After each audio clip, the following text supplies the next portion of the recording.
안녕하십니까. 1월 12일 정치 신세계 김남은입니다. 제가 정치 신세계 쇼츠를 통해서 중국이 만든 가짜 언론사 사이트들 소개를 해드렸었는데요. 추가적인 사이트들이 발견되고 있고 또 이어서 그 사이트들이 이미 적발된 지 1년이 넘었음에도 불구하고 여전히 활동 중이라는 그런 내용 때문에, 그런 충격적인 사실 때문에 오늘 긴급 방송 올리게 되었습니다.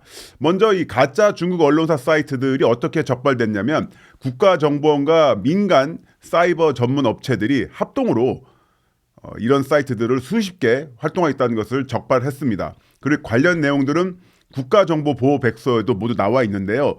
이런 것들이 언론에 몇 차례 보도되긴 했습니다만 그 이후에 지금 몇 달이 지나도록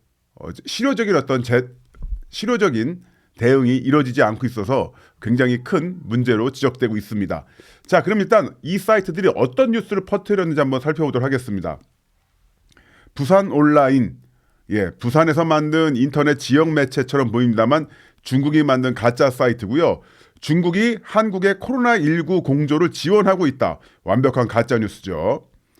자, 그리고 이 가짜 뉴스 사이트들은 이런 식의 뉴스를 퍼뜨리기도 했습니다. 특히나 중국을 찬양하고 한미 동맹 관계에 균열을 낼 수 있는 그런 내용들을 많이 다뤘는데요. 주한미군 세균 실험실에서 이루어지는 깜깜이 실험.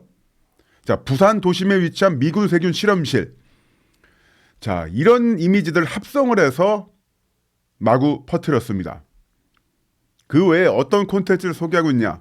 미국의 민주주의가 나를 한국의 XXX로 만들었다. 비속어죠. 미국의 민주주의가 한국을 엉망진창으로 만들었다. 이런 내용들 웹툰까지 만들어서 연재를 했습니다. 그 외에도 주한미군 한국 남성 궁지의 근원, 한국과 미국의 관계가 절대 평등하지 않다. 한국의 젊은이로서 난 주한미군에 대해서 하고 싶은 말이 있다. 미국의 낸시 펠로시가 대만에 방문한 것에 분노. 미국은 전쟁을 일으켜 한국을 희생시키려고 한다. 한국은 주권 국가인가 미국의 식민지인가? 이런 내용들을 다루고 있습니다. 한국은 제2차 세계대전 패전국인가? 불평등 조약을 체결하고 언제까지 식민지 역할을 하는가? 주한미군 생물실험실 공개, 민중 절대 반대. 이런 내용들. 그리고 중국 공자 문화재가 어디서 열렸다 하면서 이제 중국을 찬양하는 그런 내용들을 다루고 있습니다. 자, 그러면 가짜 뉴스 사이트들 알려드리겠습니다.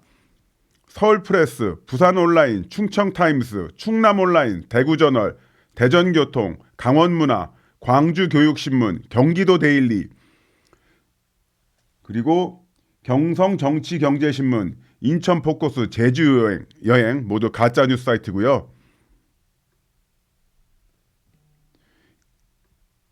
그 외에도 전라오늘, 글로벌발전신문사, 한국경제타임스, 부천테크, 울산시티공업, 청주시티여행, 광주뉴스, 대구뉴스, 대전주간, 서울데일리뉴스, 서울데일리, 부산익스프레스, 울산인사이더, 인천독자, 한국시대, 한국인메일, 한국어음성, 아이사코리아, 동아데일리, 한이데일리, 마켓참데일리, 뉴스센터, KR팝스타, 서울데일리, 더코리아타임스, 마켓일렉데일리 모두 가짜 사이트입니다. 그 외에도 보시는 것처럼 추가로 적발된 사이트들입니다. 네, 글로벌 금융뉴스, 동아뉴스넷, 나부소비일보, 북부정보넷 등등 있는데 모두 가짜 뉴스 사이트들이고요. 이 사이트들을 통해서 한미 동맹을 저해하고 중국을 찬양하고 또 한국의 정치 상황에 개입하는 그런 뉴스들을 계속 만들어서 소비를 하고 있습니다. 그 더욱 놀라운 것은 제가 방송 직전에 몇 개 사이트에 들어가 봤는데요. 아직도 사이트 차단이 안 됐습니다. 자, 서울프레스 들어가 봤는데요. 한 대통령 권한대행은 목요일 임시 국무회의를 가질 예정. 12월 21일자 마지막 업데이트이긴 합니다만 이 서울프레스 가짜 뉴스 사이트인데 아직도 접속이 됩니다. 아마 이외에도 수많은 사이트들이 한국의 언론사를 위장하면서 대한민국 정치 지형에 깊숙이 개입하고 친중 여론을 만들려고 노력하고 있는 것으로 보입니다. 이에 대한 확실한 대책이 필요해 보이고요. 이 자료는 국정원과 한국 국내의 그 굴지의 사이버 시큐리티 전문 업체들이 합동으로 만든 자료인데 이 관련 자료는 제가 링크를 방송 댓글창에 올려놓도록 하겠습니다. 지금까지 정치신세계 김남은이었습니다. 고맙습니다.